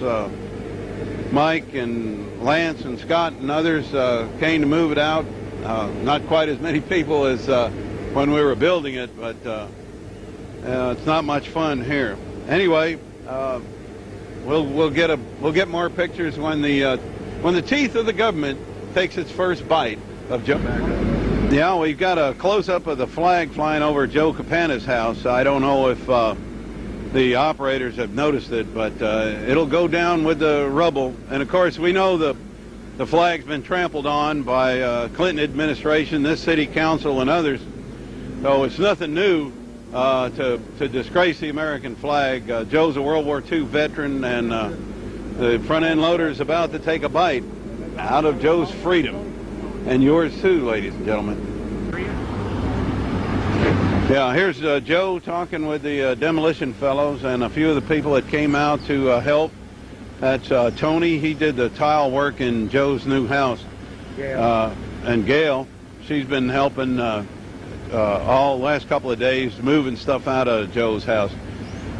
Difficult thing to do, but somebody had to do it. Joe couldn't do it. Joe hadn't had but like 2 hours sleep the whole day. You know, I guess if they were going to knock your house down, you probably wouldn't get much sleep either.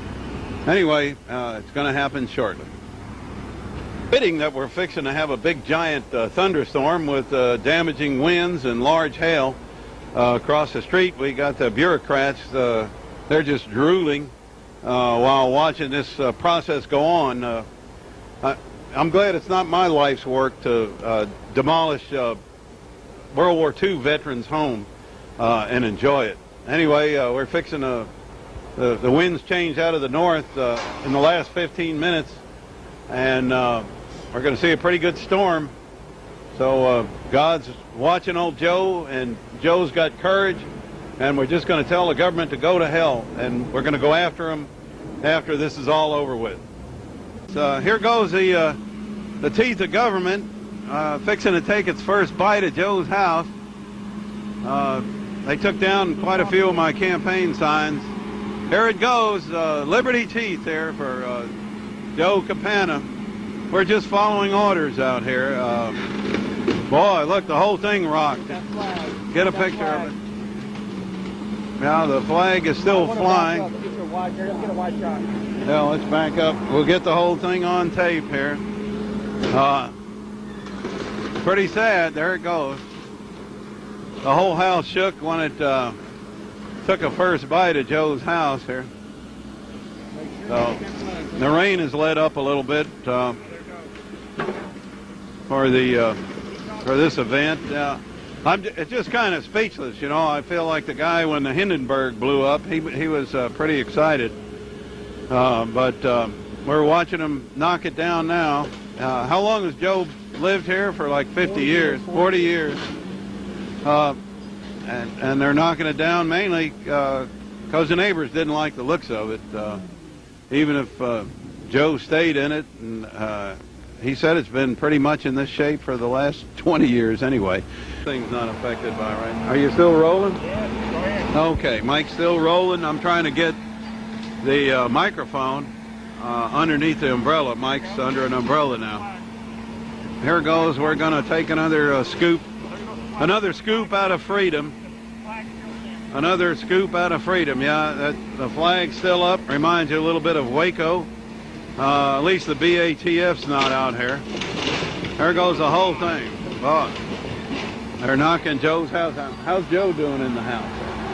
Pretty bad. I wish we had 2 cameras, one to put on him. Is he in there alone? He probably doesn't want a damn camera on him. I wouldn't blame him. Yeah, there goes the Joe's. That used to be Joe's kitchen, and the flag's still standing. Maybe that'll be the last thing to go. These people don't care. And now it's raining like hell. Isn't it interesting that the rain's picked up as the demolitions picked up there? God bless America, and the hell with the salamanders and these salamander lovers that'll spend $26,000 a piece to put in a salamander handrail, but'll tear down an old man's house. These guys are pieces of crap. People are taking pictures in the background. We don't have any problem with A&R demolition. They're Christians. They're real. Yeah, what we understand is that they're going to donate their time to this because they realize what's happening. So maybe we'll find $1 million in there. I don't know. Yeah, old Joe's next door in his house. Now I'm just gonna comment. Oh, I'm ready. I'm ready. People just need to watch it. There goes the whole house is moving. The whole house is shaking. And here comes the flag. Here comes the flag. Whoa, it's still standing. Yeah, look at that. The house has totally fell down, but the flag's still standing. God bless America, land that I love. Yeah, so much. It's free. It's God bless the salamander God. That's our new God, a little blind salamander.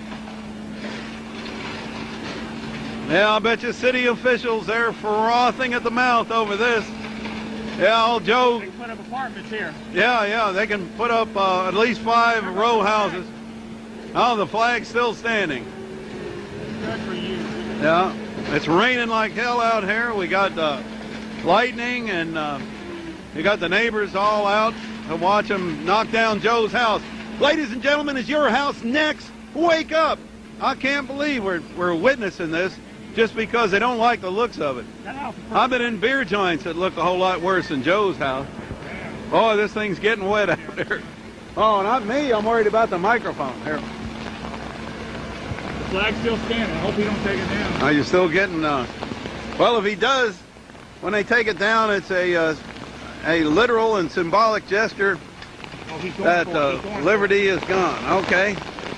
Now look, the rain is at its height now. The rain is at its height.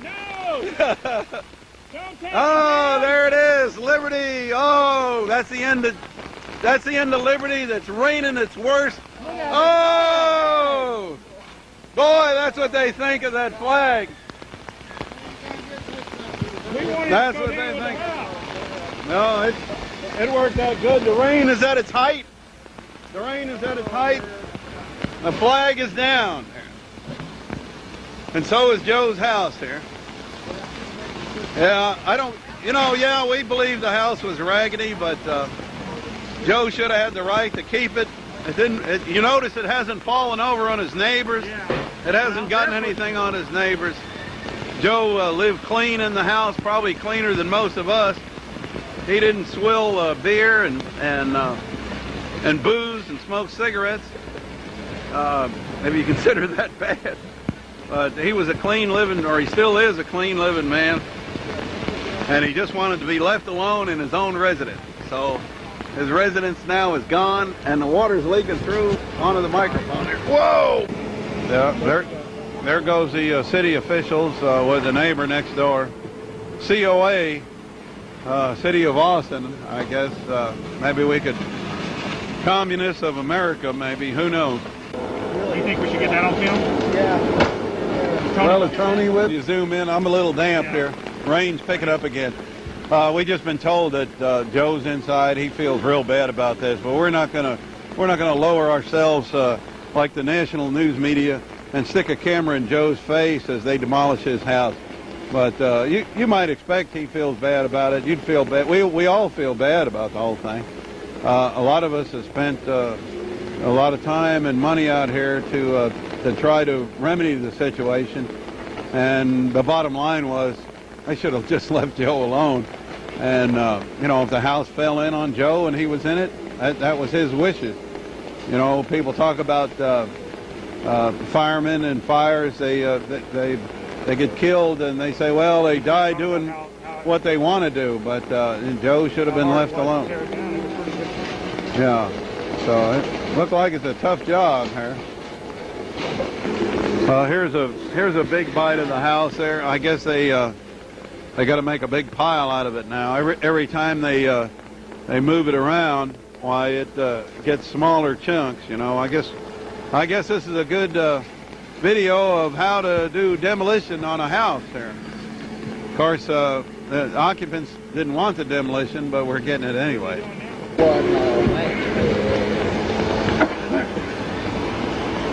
Oh, and threw it in the dirt. It's a terrible thing what they've done to him. Couldn't they just find something else to do, make better use of their time? This is just absolutely ridiculous. World War II vet has been through it all. Owns his own property. Has been here for 20 some odd years, and they got to take the entire thing down just like that, with no regard, no regard at all. How's Joe? Joe's inside playing some music, and he's pretty upset about it. But this doesn't happen. Not everybody is as lucky as Joe. That's right. There are people that lose their homes and don't have anything to do. Look out, Joe. They'll mash you there. Joe's trying to rescue one of his ammo boxes. Keep talking, Dick. I want this. And we hope Joe doesn't get mashed in the process there. They're picking up his stuff. What's that coming out of there? God. Oh, that's something that was in a barrel. That was water in a barrel. Joe's hostile about his ammo boxes. He's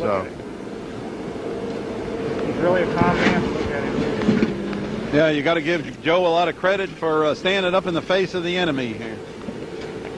We're just good people helping him.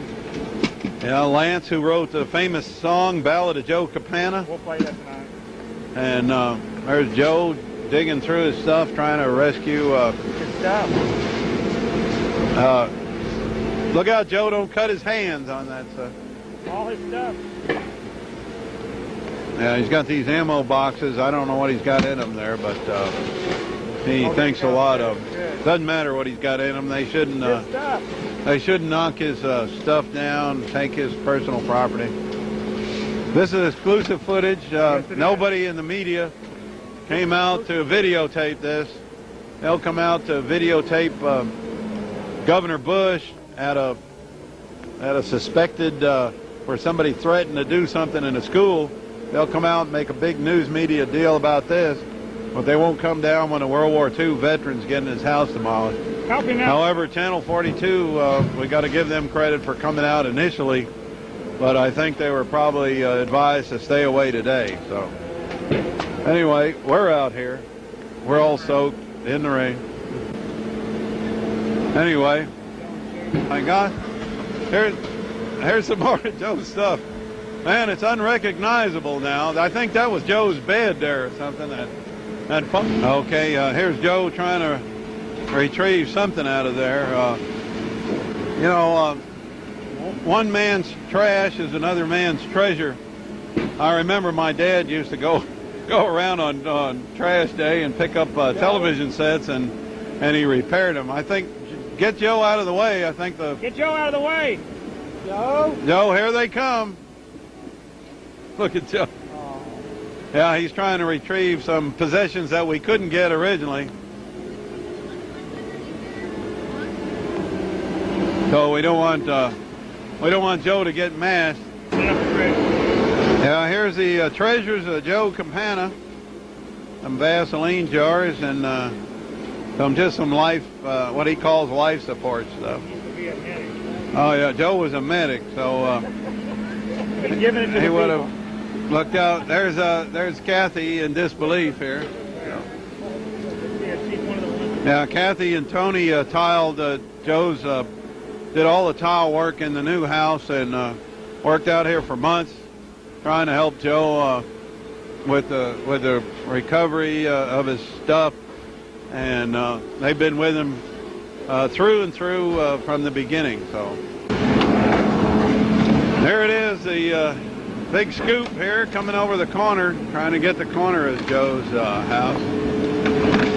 There. Just an hour ago, we were in there rescuing his stuff. Now it's just so much junk. You can get some airtime on paperwork flag, I'm sure. We'll take one of your stuff. You want me to get my gloves? Well, we're standing at the rear of Joe's new house that the volunteers built for him, and a lot of good business people donated all the material for it. You can see in the back, well, I guess I'm calling it, now you see it, now you don't. Joe and friends are looking for some of his stuff that he'd been looking for himself for years, recovering foot lockers with documents in it out here at his house.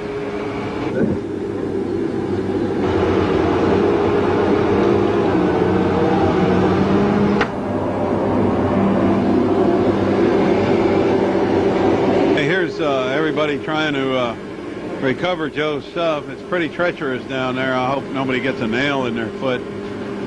Joe had some documents that he was saving from the atomic test site, trying to get some kind of benefits from being radiated during the hydrogen bomb test. But anyway, we're looking through that. It's kind of reminds me of the tornado in Gerald. Where people were trying to recover their belongings, you know. The only difference is here that the tornado here is the government.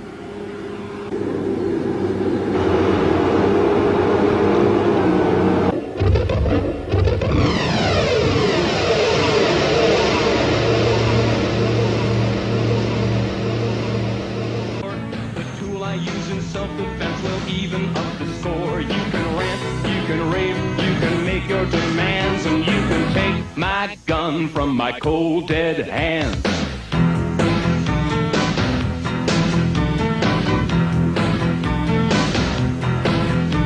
There are global corporations, they have billions that they pay to the greedy politicians.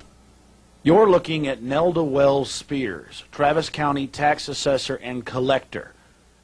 You will see classic examples of doublespeak, that is, lying, using semantics to shield the behavior that she is engaged in. It is very sad that she passes the buck, number one, and number two, tries to deny the fact that they take property and homes and engage in feudalistic behavior. And then she acts like she doesn't know what I'm talking about when I use many different terms, like feudalism. And I'm sure she must know what feudalism means. I'm sure she's a smart lady. It means slavery. It means you pay a yearly rent to the government for the right to use and live in the home that you paid for. So remember, if you pay for your house and you own it, or you think you own it, you do not truly own it because you pay a yearly rent to the feudal masters. Then we'll get to a property auction approximately 3.5 weeks after we did this interview with Nelda Wells Spears, where she passes the buck. They have auctions for lots, property, businesses, homes, you name it. On Channel 17 on Travis County Television, they show the homes that they foreclose on every year. They're in the back of the newspaper. Then how can she sit here and say she doesn't know what we're talking about? The government should not be able to take your home or your automobile, the things you need to live. This is feudalism. This is terrorism engaged in by every city, county, and state in the United States and the world today. Now here's Nelda Wells Spears, Travis County tax collector and enforcer. Mrs. Spears. Hi, I'm Alex Jones. I have a question for you. Okay. There are a lot of people that are not even considered middle class that are losing their homes due to property taxes. And we have seen the rates of property taxes go up and up and up, even while people can't sell their homes because of the watershed laws. What's your opinion on that? I really don't have an opinion on that. I wasn't aware that a lot of people are losing their homes. Oh, nobody's losing their homes? I didn't say nobody, but not a lot of people. A lot of people aren't? No, a lot of people aren't. How do you feel about making people support public schools where the test scores have dropped from number 1 50 years ago to number 49th now with their property taxes? Isn't that a form of feudalism? I haven't the foggiest notion of what you're talking about. Well, you do tax talk. Yes, we do. I mean, I heard everybody congratulating themselves on here about it. We collect the property taxes for jurisdictions in Travis County as the Constitution of the state of Texas requires. Yes. So I'm probably not the person you need to be talking to. How many bureaucrats were here today? About 100? I have no idea. And they were all being congratulated for the departments going from, I heard one parole officer and truancy officer bragging, they went from 7 to 107. I don't know what you're talking about. The ceremony in there was for years of service to Travis County. I understand. How many homes will be lost due to the $13 million overage on the county budget? I'm not sure that any homes will be lost. Well, aren't y'all going to have to turn up the heat and squeeze some more people? We're not squeezing people. We're simply collecting the taxes. And simply enforcing the law. Enforcing the law. Ma'am, I'm not being sarcastic when I say this. Was Martin Luther King bad whenever he went and sat in at the lunch counters and was taken to jail and beaten because it was the law that black people couldn't use water fountains or go in and sit at lunch counters? Or what about when that one lady refused the law because she thought it was wrong and sat at the front of the bus? What about it? What about Rosa Parks? What about her? Well, you act like all laws are holy and sacred and that nothing's wrong with them. My grandparents have had their house attempted to be stolen. They're over 75 years old. They live in a modest South Austin home. Something's wrong here. We don't steal anyone's home. You don't steal homes?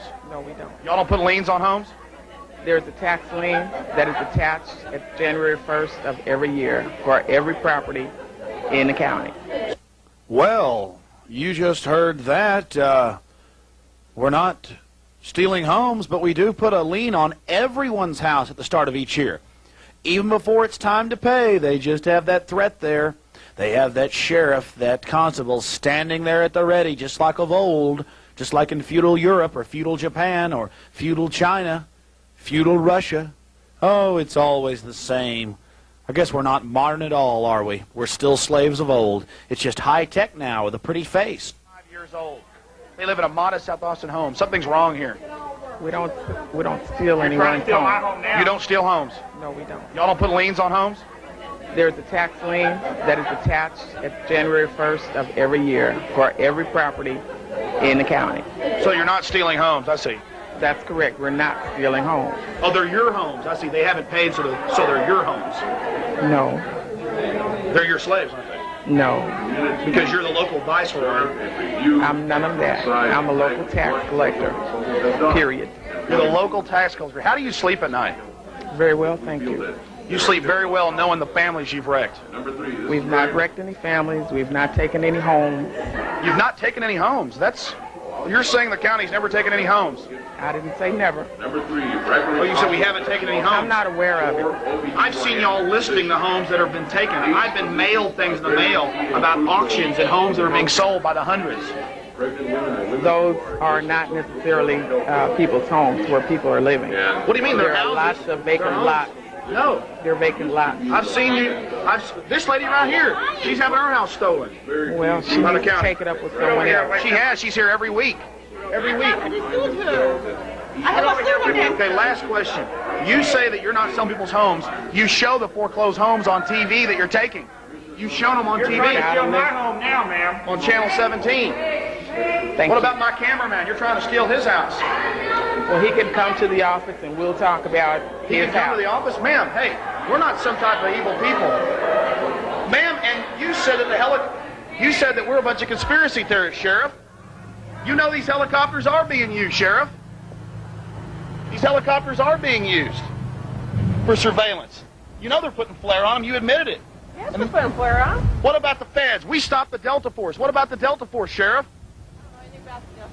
Jones, and I'd ask that you get the microphone out of my face. You want the microphone out of your face? I'm sorry, ma'am. I'm sorry for trying to report the news. And now we switch gears to the steps of the county courthouse 3.5 weeks later after Nelda Wells Spears. And take a look. Yes, I've given it this nightmare effect just to make us all think a little bit about where we are in the country today. Look at all the people out there begging and choffing and pleading and bidding on property, and the armed guards out there carefully keeping watch. And later you'll see some guards actually bidding on things to get the bids up, a little extra manipulation. Isn't this interesting? But they're not stealing property. Oh, certainly not. It's just very, very saddening to me to see the public out here. This is so archaic. The government says they're interested in our welfare, but they'll actually take your home or your property? Unbelievable. Let's get actually to some of this sickening behavior. Ah, yes, the den of iniquity, the den of fiefdom, corruption, power, backroom deals, favoritism. Can you imagine what the federal and supernatural levels are like? But look at the people. They just accept this criminality.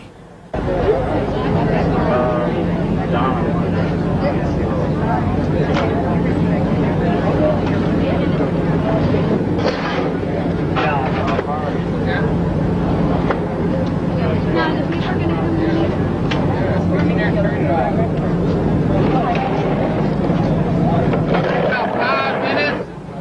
We're going to begin the constable cell in about 5 minutes.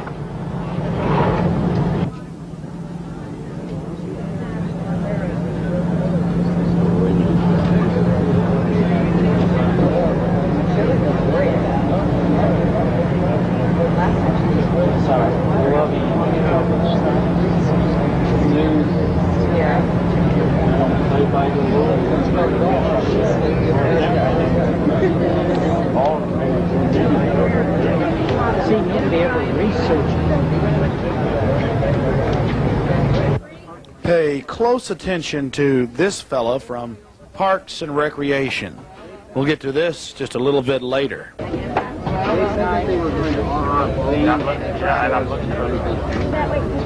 going to begin the constable sale now.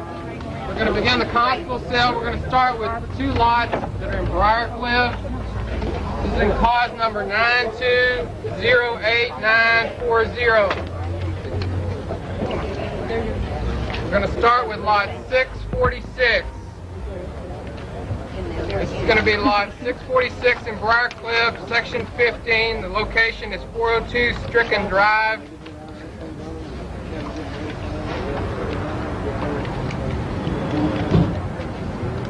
virtue of a certain order of sale issued pursuant to a judgment by the District Court of Travis County, Texas, in cause number 9208940, styled Travis County et al. Versus Dina Sue Nelson Brewster et al. And under the authority of Bruce L. Fent, Constable of Travis County Precinct 5, I did on June 28, 1998 at 10 a.m. levy upon the following described property located in Travis County as the property of the judgment debtor Dina Sue Nelson Brewster et al. That being Lot 646, Briarcliff Incorporated, Section 15, Plat number 42/47, as described in Volume 8751, page 746 of the Deed Records of Travis County, Texas. On said properties, there are no warranties expressed or implied. You buy debtor's interest in the property as is. Bidders are further advised that the purchase of the debtor's interest in said property at this sale may not extinguish any liens or security interest on the property. You're only buying whatever interest, if any, the debtor has in the property. Subject, however, to the right of the judgment debtor or any person having an interest in said property to redeem said property or their interest therein at any time within the time prescribed by law from the date the purchaser's deed is filed for the record in the manner provided for by law, and subject to any other rights to which anyone is entitled to under the law. I know that legalese doesn't sound very exciting, but what you have here is lots and homes and businesses being auctioned off. In fact, the county will even send these out to you monthly if you want the listings. They're in the newspaper, and again, they're on Channel 17. But let's get back to this because the story hasn't even begun yet. But you heard him. The debtors, the judge that took the property, the love. That's what we're dealing with here. Total corruption. Sanctioned by the government. Done by the government. Briarcliff Incorporated, Section 15. The minimum bid is $3,508.91. Do I have an opening bid? Yeah. I'm sorry, Yeah. Yeah, what? The opening bid, I guess. Give me the number. My number, or? Tell me what you want to bid for the property. $3,508.91. $3,508.91. That's bid. Tell me, slave. How much, slave? Oh, yes, slave. I demand you tell me now. How dare you? How much money for this slave's property? Tell me now. $3,600. I'll take 37. 37. Yeah, 3,700. I got a bid of $3,700. I got a bid of $3,700. 38. You 3,800. Sir, I got a bid of $3,800. Got a bid of $3,800. I'll take 3,900. I got a bid of $3,900. Got a bid of $3,900. I'll bid 4,000. Got a bid of $4,000. I'll do 41. 4,100? 4,100. I got a bid of 4,100. Got a bid of 4,100. The behavior went on incessantly as the bids went up. Now, pay close attention to that fella. Our cameraman, Mike, was busy getting interviews and talking to people during the bidding and filming the main person that was giving the bids from the sheriff's department. But that fellow right there from the Park Service, John Foreman, an eyewitness, and one of our associates, saw him getting the bids up from the back of the crowd. And let's go ahead and go to John Foreman and see what he saw there at the auction. Bid rigging, perhaps. Getting the bids up.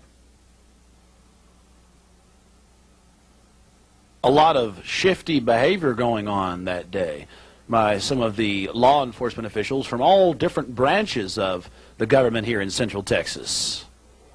A lot of interesting behavior. Also bidding here against the property, and he was armed, and I don't know if that's permissible here in Travis County. I thought if you're on duty and you have a firearm, what are you doing down here bidding against citizens for these the theft of these properties? You know, it just doesn't make any sense to me.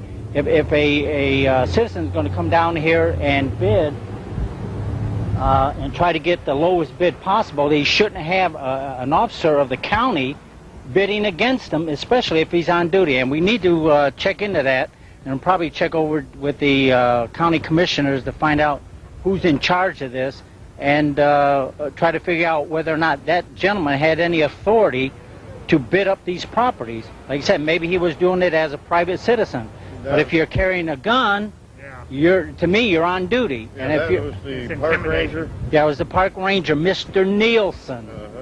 So I think it was A. Nielsen, but don't quote me on the letter of his first name. But I'm almost positive his last name is Nielsen. Well, good job, John Foreman. It does look like Nielsen. That was the best shot that we got of his name tag, and it certainly does look like Nielsen, but again, it's a little blurred there on the camera, so we're not sure. We apologize for not covering the entire crowd and everything that was going on, but good job, John Foreman, for spotting that activity, and we'll definitely try to investigate this, but we'll usually run into the same brick walls like we have with Ne'er-do-well Spears saying they don't take people's property. And then she waffles and says they do, and then she says they don't. Basic bureaucratic behavior, they have the power, and they think that we don't. And we don't as long as you people don't get involved. You're making lots. I've seen you. This lady right here, she's having her house stolen. Well, she needs to take it up with someone else. She has. She's here every week. Every week. Okay, last question.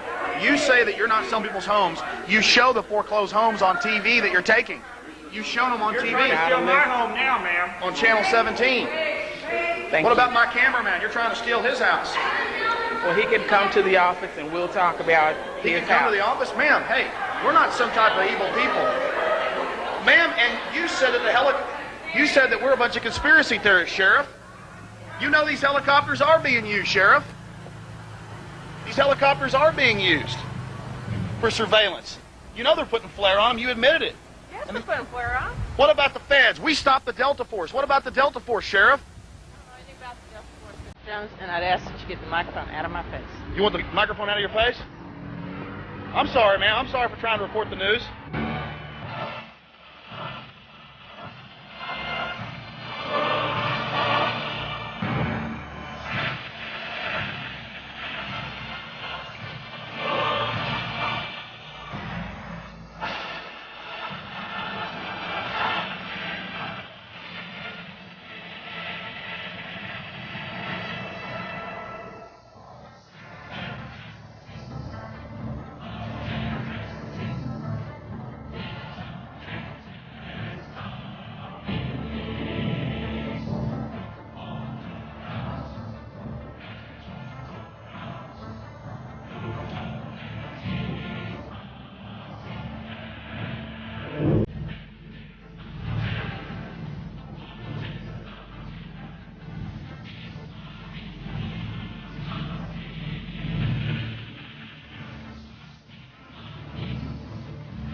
Top of the shed, looking at the old house.